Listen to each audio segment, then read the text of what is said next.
both Steve, who will be up here in just a moment, and I were surprised when President Bloomberg called each of us. Thank you to the leadership of the Board of Trustees, to our foundation. Thanks to the advancement team and the Alumni Association. Finally, thanks to all of our friends and family in attendance. So, I'm going to make a few comments about my own personal experience at CSU, and then I want to talk a little bit more about the university. I would not be here tonight if it weren't for my wife, Marsha. So let me explain.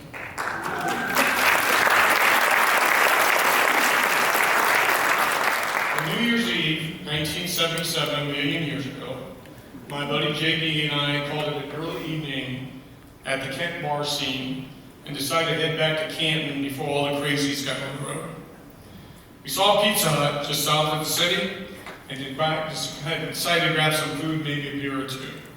Our server, who was working her last night there, was maybe the prettiest girl I ever saw with stunning brown eyes. Acting somewhat the fool, which is easy for me, I managed to get her phone number. On my first phone call, I nearly talked her ear off. I was so nervous. Thank God there was no blocking. Then, pretty quickly learned that I met somebody really special. Smart, hardworking, earning her own way with very little support, a person with character and determination. It took me a little while to get her to see that we had a future together, but we did. From that point forward, everything in my life changed. And while I'm being recognized here tonight, nothing in my past 49 years would have occurred without her. So my deepest appreciation, respect, and love to her. She's the reason for this recognition, and I thought you should know.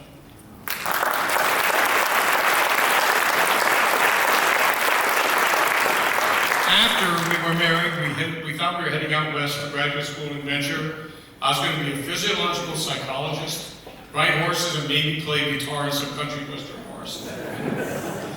Imagine that. For lots of reasons, we ended up staying in Cleveland, Marsha's hometown. At the last moment, I applied to Cleveland State University's in their community psychology program. It took me less than 4 weeks to figure out I was a really bad fit for a really great program. So not knowing what to do, I approached one of my first professors, Dr. Jim Sugar, and told him about my plans to drop out of graduate school. He suggested I work with him and eventually thought I might do better in some other setting, particularly in this emerging field of what they call human resources. Jim, too, changed the course of my life by introducing me to an executive at Sherwin-Williams by the name of Tom Kroger, you just saw. Tom took a big chance, hiring me to do a research project as a graduate intern.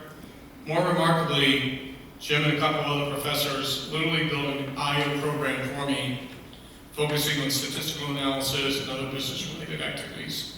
Looking back today, it was an act of kindness, amazingly. Tom liked my work well enough to offer me a job when I graduated in 1982. The pay was lousy, but it was an opportunity. So I took my limited business experience and got to work.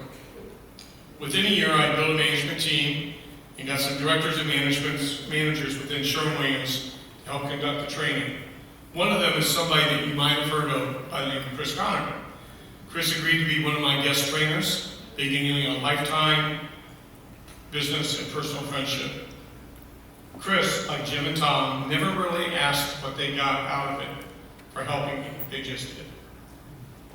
Later in my career, Chris asked me to take on some additional responsibilities in community, chairing several different community organizations, mostly having to do with workforce development.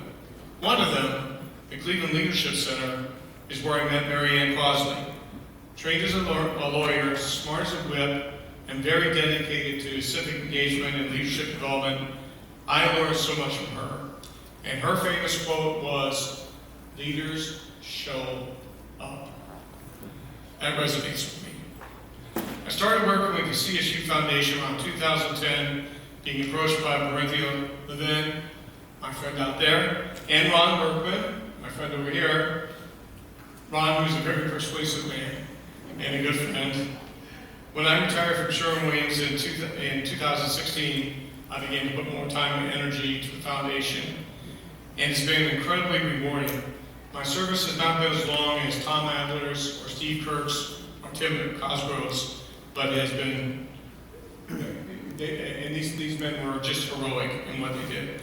So as I wrap up my comments about CSU experience, I want to come back to where I started a couple minutes ago. Throughout my career at Sherwin, I had the constant support of my wife, Marsha, as we raised 3 children.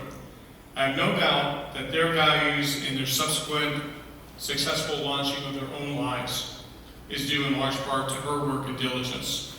Rebecca, our oldest daughter, has over a decade of relief experience in war-torn Syria through USAID. She and her colleagues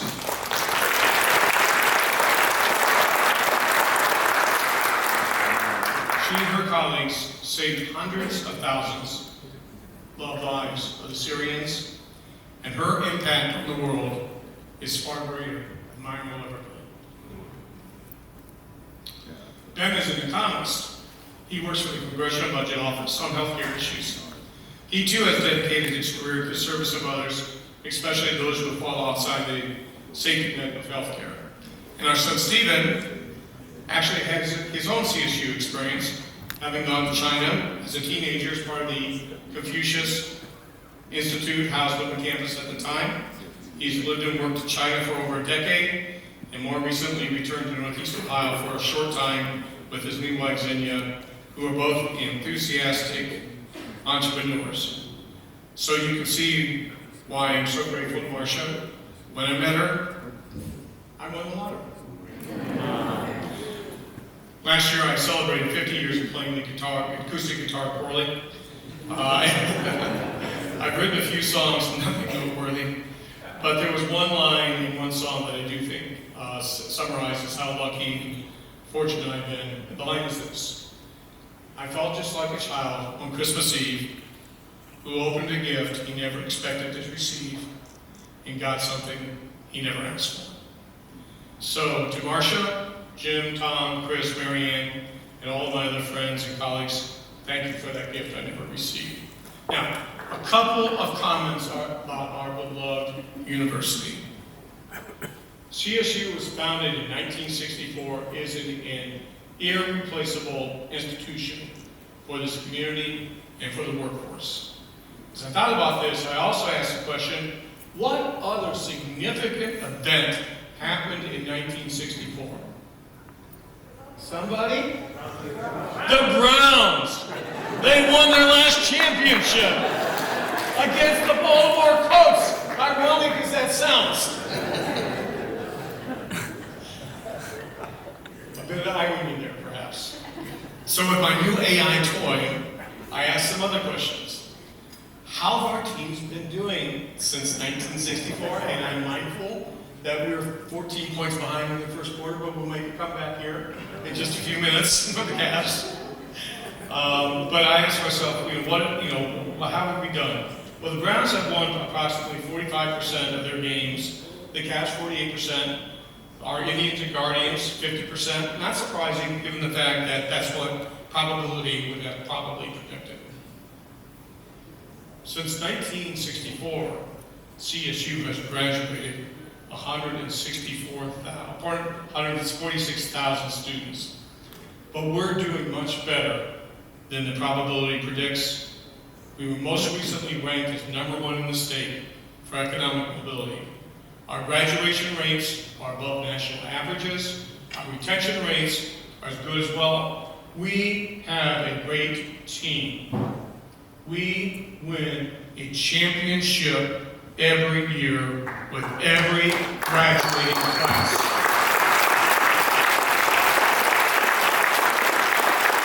Another fun fact, 60% of CSU's expenses are paid by state student tuition. The Browns get about 15% of their support from ticket sales, 20% for the Indians and Guardians, 24% for the Cavs.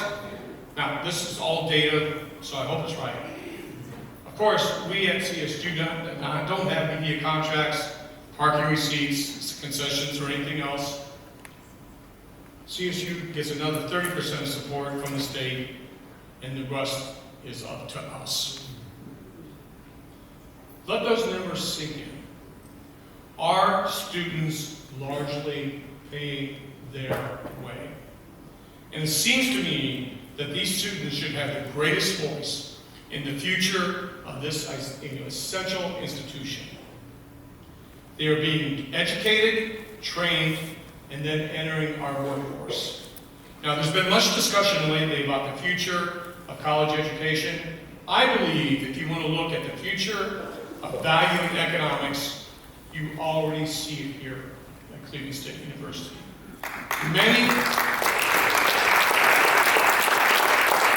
Most universities are dealing with the issue of criticism because of the concerns around excess.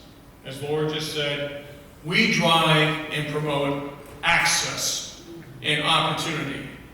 We are the model of how it's done right, and we need to say so to everyone we meet. Everyone.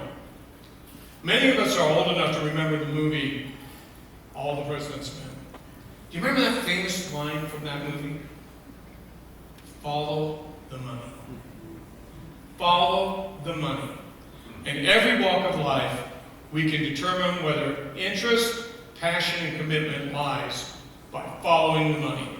If somebody gives $1 to this university, a single dollar, it creates $6.80 of value for the student receiving it.